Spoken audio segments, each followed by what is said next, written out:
Hello বন্ধুরা, আমি কলাবতী। আমার আজকের গল্পের নায়ক হল শ্বশুর মশাই। বিয়ের পর যাকে আমি অনেক শ্রদ্ধা এবং সম্মান করতাম, কিন্তু সেই যে আমার সাথে এমনটা করবে তা আমি স্বপ্নেও ভাবিনি। আমি কলকাতার একজন সাধারণ ঘরের মেয়ে, যার চোখে বিয়ের আগে হাজারো রঙিন স্বপ্ন ছিল। অচিন্ত ধারার সাথে যখন আমার বিয়ে হয়, তখন মনে হয়েছিল আমি বুঝি পৃথিবীর সবচেয়ে সুখী মেয়ে। অচিন্ত পেশায় একজন সফল ব্যবসায়ী, সারাদিন নিজের কাজ নিয়েই ব্যস্ত থাকে। বিয়ের পর যখন প্রথম এই বিশাল পুরনো ধাঁচের বাড়িতে পা রাখি, তখন আমার ভেতরে একটা চাপা ভয় কাজ করছিল। কিন্তু আমার সেই ভয়কে নিমিষেই দূর করে দিয়েছিলেন আমার শ্বশুরমশাই অজিন বাবু। তিনি ছিলেন এই বাড়ির মাথা, অত্যন্ত শান্ত, ধীরস্থির এবং বাইরে থেকে দেখলে একজন আদর্শ পিতৃসম মানুষ। বিয়ের প্রথম কয়েকটা দিন যেন স্বপ্নের মতো কেটেছিল। অচিন্ত সকাল থেকে রাত পর্যন্ত তার ব্যবসার কাজে বাইরে থাকত, আর এই বিশাল বাড়িতে আমি এবং শ্বশুরমশাই থাকতাম। অজিন বাবু আমার সাথে এত মিষ্টি করে কথা বলতেন, যা দেখে আমার নিজের বাবার কথাও মনে পড়ে যেত। তিনি প্রতিদিন আমার খোঁজখবর নিতেন, আমি ঠিকমতো খাচ্ছি কিনা, আমার কোনো অসুবিধা হচ্ছে কিনা, সবকিছু নিজে তদারকি করতেন। প্রথম প্রথম একজন নতুন বউ হিসেবে এই বাড়াবাড়ি রকমের আদর যত্ন আমার খুব ভালো লাগত। মনে হতো আমি যেন এই বাড়ির বউ নই, নিজের মেয়ে হয়েই এসেছি। কিন্তু কিছুদিন যেতে না যেতেই পরিস্থিতি যেন একটু অন্যরকম লাগতে শুরু করল।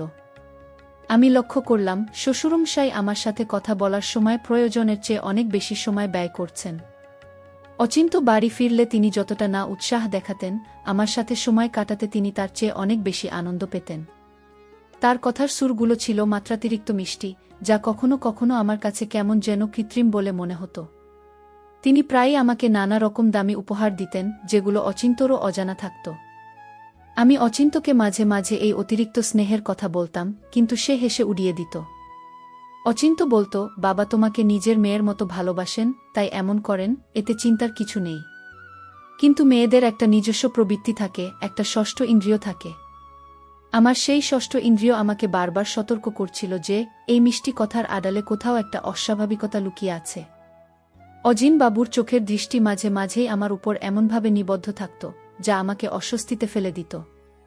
আমি বুঝতে পারতাম না এই অস্বস্তির কারণ কি। তিনি তো মুখে সবসময় আশীর্বাদের কথাই বলেন, তাহলে আমার ভেতরে এই অজানা ভয় কেন দানা বাঁধছে? একদিন দুপুরে আমি নিজের ঘরে বিশ্রাম নিচ্ছিলাম, হঠাৎ দেখি শ্বশুরমশাই দরজার কাছে দাঁড়িয়ে আছেন।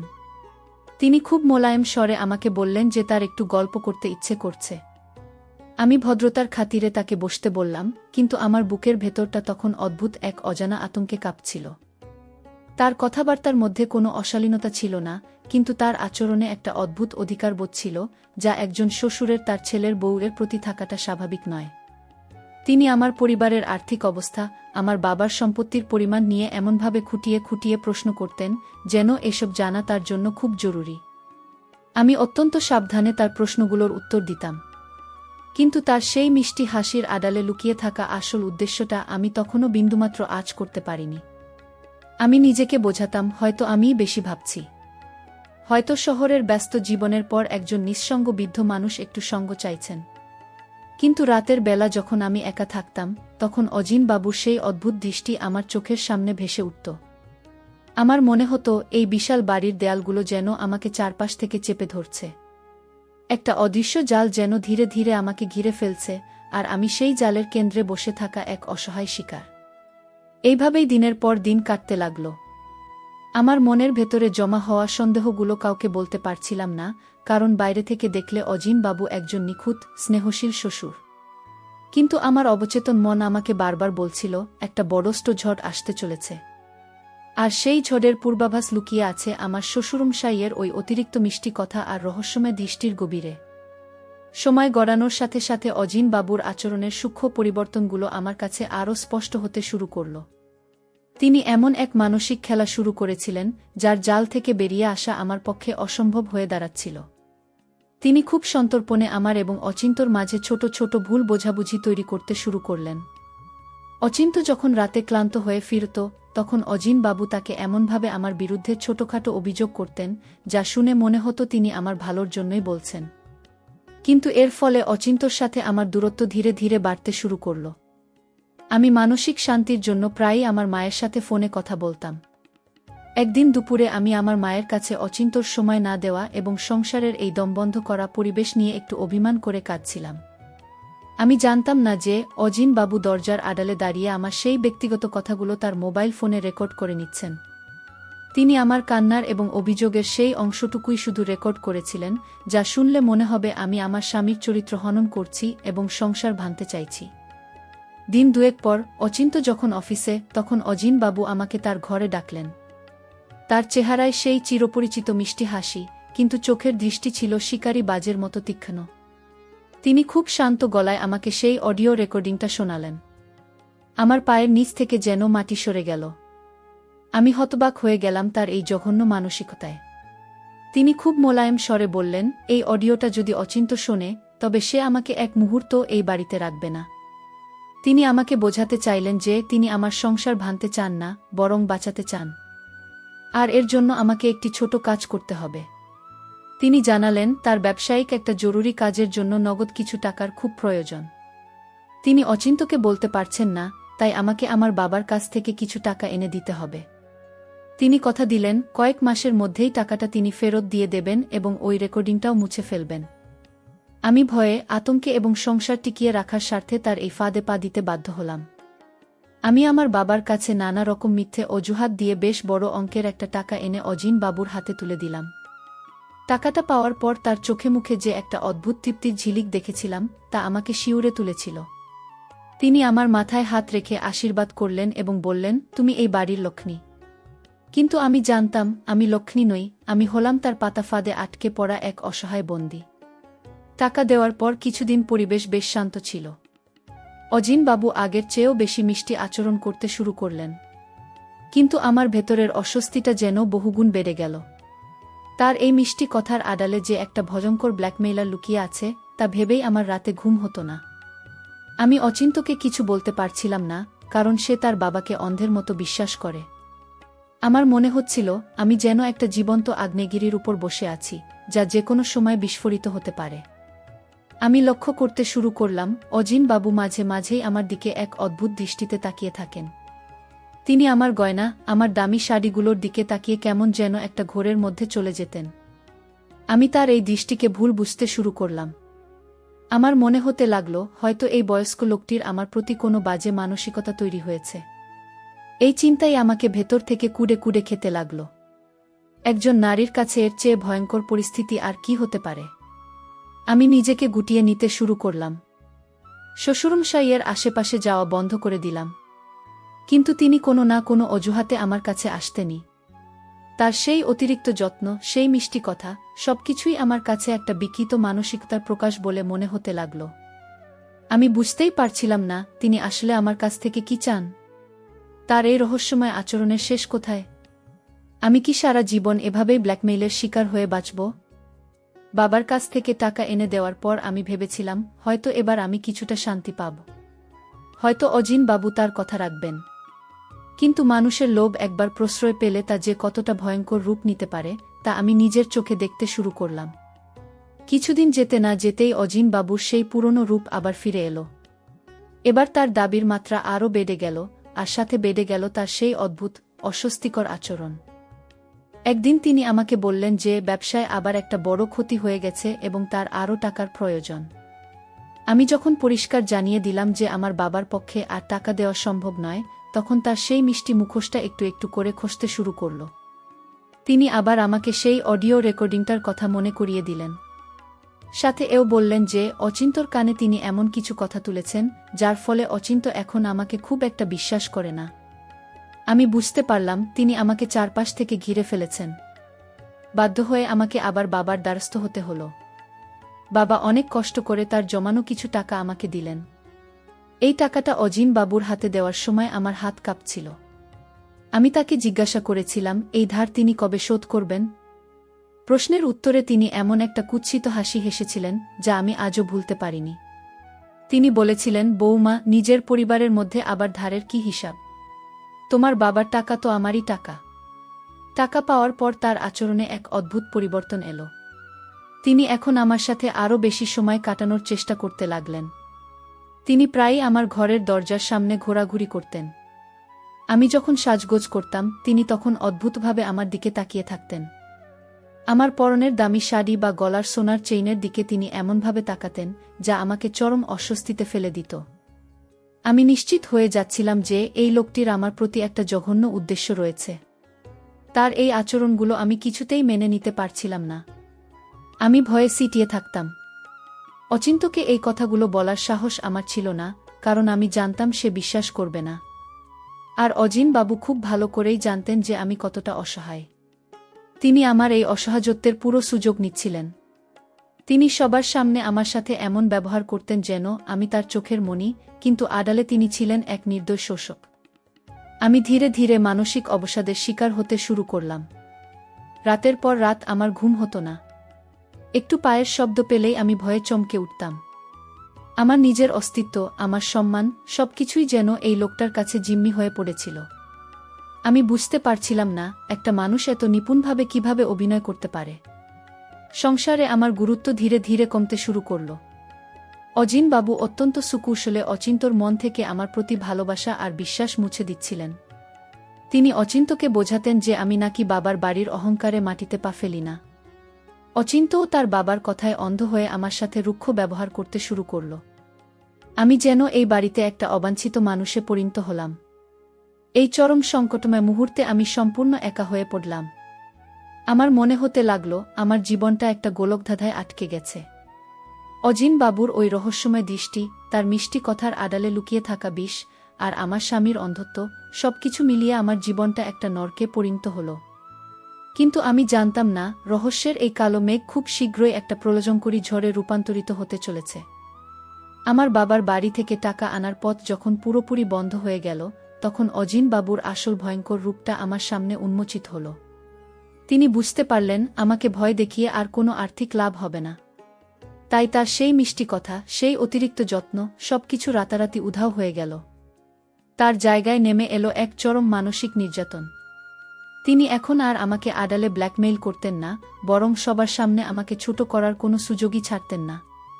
তার সেই অদ্ভুত দৃষ্টি, যা আমি এতদিন অন্য কিছু ভেবে এসেছি, তা এখন রূপ নিল এক তীক্ষ্ণ, বিদ্বেষপূর্ণ ক্ষোভে।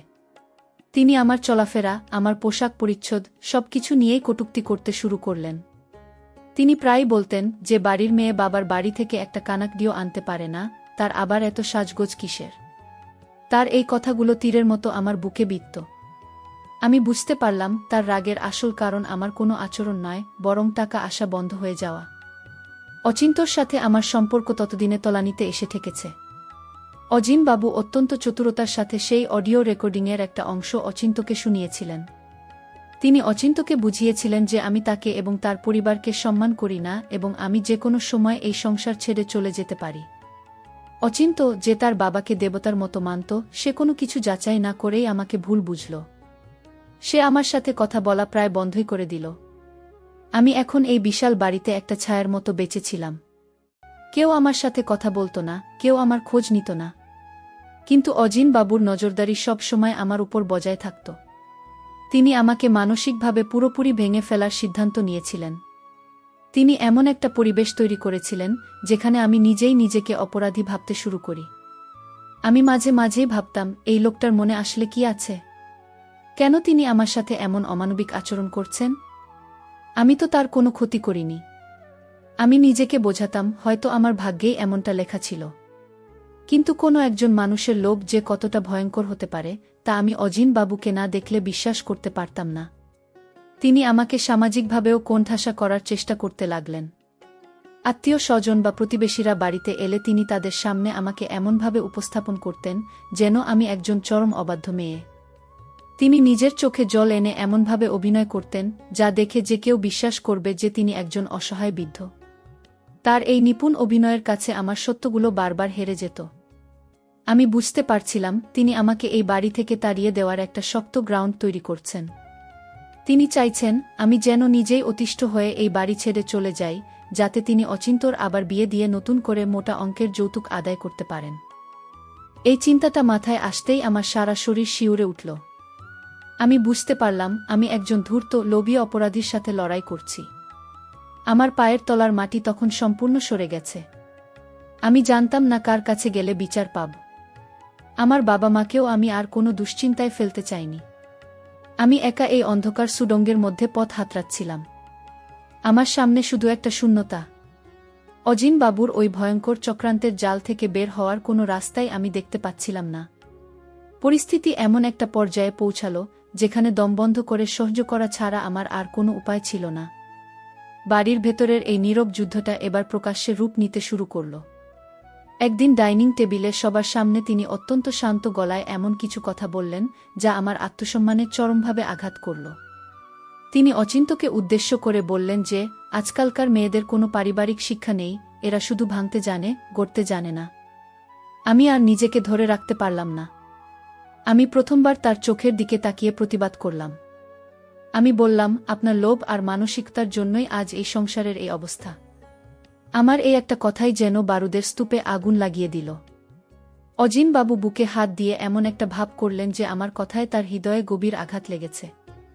অচিন্ত সাথে সাথে চেয়ার ছেড়ে উঠে দাঁড়ালো এবং আমার দিকে আঙুল তুলে চিৎকার করে উঠল। অচিন্ত বলল, তোমার এত বড় সাহস যে তুমি আমার বাবার মুখে মুখে তর্ক করছ। তুমি আজই এই মুহূর্ত থেকে আমার কাছে মৃত। সেদিন আমি বুঝতে পারলাম অচিন্তর চোখে তখন অন্ধ পিতৃভক্তির একটা আবরণ, যা ভেদ করে আমার সত্যটা তার কাছে পৌঁছানোর কোনো উপায় ছিল না। অজিন বাবু খুব ধীর পায়ে আমার কাছে এলেন এবং ফিসফিস করে বললেন, আমি তোমায় বলেছিলাম না বৌমা, আমার সাথে খেলায় তুমি কখনোই জিততে পারবে না। এর পরদিন থেকেই তিনি আমার বিরুদ্ধে চূড়ান্ত অস্ত্র প্রয়োগ করতে শুরু করলেন। তিনি পাড়ার কিছু গণ্যমান্য লোক এবং আমাদের আত্মীয় স্বজনদের বাড়িতে ডাকলেন। একটা সালিশি সভার আয়োজন করা হলো। তিনি সবার সামনে এমন একটা গল্প ফাঁদলেন যেখানে তিনি হলেন এক অসহায়, নিপীড়িত শ্বশুর আর আমি হলাম এক আধুনিক, স্বৈরাচারী পুত্রবধূ। তিনি সেই অডিও রেকর্ডিংয়ের কথা উল্লেখ করে আমাকে দোষী সাব্যস্ত করলেন। সালিশি সভার বিচারকরা একবারও আমাকে আত্মপক্ষ সমর্থনের সুযোগ দিলেন না। তারা অজিন বাবুর বয়স এবং সামাজিক মর্যাদাকেই সত্যের একমাত্র মাপকাঠি হিসেবে ধরে নিলেন। তারা সর্বসম্মতভাবে রায় দিলেন যে আমার মতো মেয়ের এই বাড়িতে থাকার কোনো অধিকার নেই। তারা অচিন্তকে পরামর্শ দিলেন অবিলম্বে আমার সাথে বিবাহবিচ্ছেদ, ডিভোর্স করে এই বিস্ফোরা দূর করতে। অচিন্ত কোনো প্রতিবাদ করল না।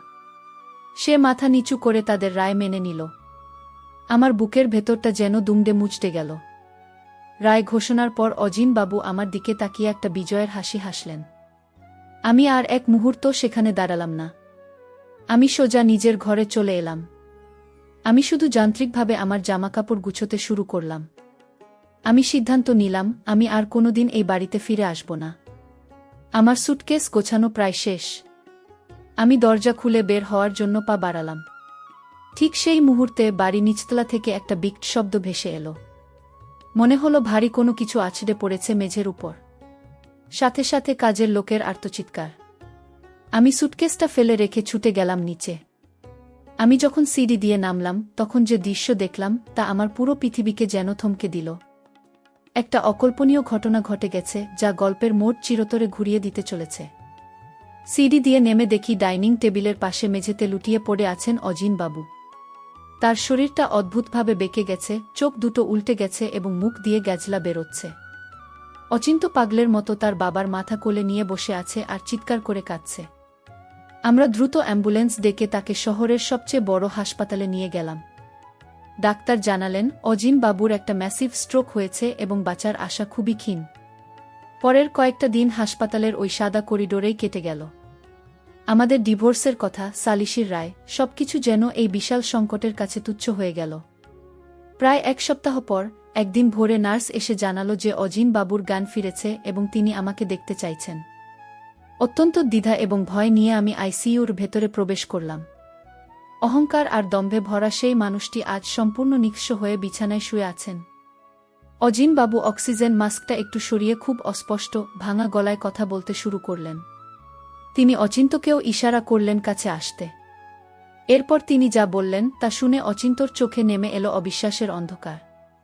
তিনি বললেন, বৌমা, আমাকে ক্ষমা করে দিও। আমি তোমার বাবার কাছ থেকে টাকা হাতানোর জন্যই এই সব নাটক করেছিলাম। আমি তোমার দুর্বলতার সুযোগ নিয়ে তোমাকে ব্ল্যাকমেইল করেছি। তিনি আরও জানালেন তার আমার প্রতি কোনো কুরুচিপূর্ণ উদ্দেশ্য কখনোই ছিল না। তার ওই অদ্ভুত দৃষ্টি, আমার শাড়ি বা গয়নার দিকে তাকিয়ে থাকা, সবই ছিল তার হিসেব নিকেশের অংশ। তিনি মনে মনে আমার গয়নার দাম কষতেন। তার একমাত্র উদ্দেশ্য ছিল যৌতুক আদায় করা। যখন দেখলেন আমার বাবা আর টাকা দিতে পারছেন না, তখন তিনি আমাদের ডিভোর্স করিয়ে অচিন্তর আবার বিয়ে দিয়ে টাকা রোজগারের ছক কষেছিলেন। তিনি অচিন্তর দিকে তাকিয়ে হাউ হাউ করে কেঁদে উঠলেন। বললেন, অচিন্ত, তুই তোর বউকে ভুল বুঝিস না। ও নির্দোষ। টাকার নেশায় আমি অন্ধ হয়ে গিয়েছিলাম বৌমা। আমি ভেবেছিলাম টাকা দিয়েই আমি সব সুখ কিনে নেব। কিন্তু আজ এই মৃত্যুঞ্জয় এসে বুঝছি, টাকা দিয়ে মানুষের ভালোবাসা, সম্মান আর শান্তি কেনা যায় না। ভগবান আমাকে আমার পাপের শাস্তি দিয়েছেন। কথাগুলো শেষ করেই তিনি হাঁপাতে শুরু করলেন। মনিটরে লাইনগুলো সোজা হতে শুরু করল। ডাক্তাররা ছুটে এলেন, কিন্তু ততক্ষণে সব শেষ। অজিন বাবু তার সমস্ত অপরাধের স্বীকারোক্তি দিয়ে চিরকালের জন্য চোখ বন্ধ করেছেন। আইসিইউর বাইরে এসে অচিন্ত আমার পায়ের কাছে বসে হাউ হাউ করে কেঁদে ফেলল। সে আমার কাছে বারবার ক্ষমা চাইতে লাগল তার অন্ধত্ব আর ভুলের জন্য। আমি তাকে তুলে ধরলাম। আমার ভেতরে তখন কোনো রাগ ছিল না, ছিল শুধু একটা অদ্ভুত শূন্যতা আর শান্তির অনুভূতি। সত্যটা অবশেষে প্রকাশ পেয়েছে। আমরা আবার নতুন করে আমাদের সংসার শুরু করলাম। এই ঘটনা আমাদের একটা বিরাট শিক্ষা দিয়েছিল যে লোভ মানুষকে কতটা অন্ধ আর অমানুষ করে তুলতে পারে। হ্যালো বন্ধুরা, এই ছিল আমার জীবনের গল্প। এই গল্প থেকে একটাই শিক্ষা, টাকা পয়সা দিয়ে কারো সাথে ভালো থাকা যায় না। যারা টাকার জন্য ভালো থাকে, বুঝতে হবে তারা নিতান্তই স্বার্থপর, আর এর পরিণতি সব সময় খুব খারাপ হয়। লোভের আগুনে একদিন নিজেকেই পুড়ে মরতে হয়। আপনাদের জীবনেও যদি এমন কোনো লোভী মানুষ থাকে, তবে সময় থাকতে সাবধান হন। সত্যের জয় একদিন হবেই। ভালো থাকবেন সবাই।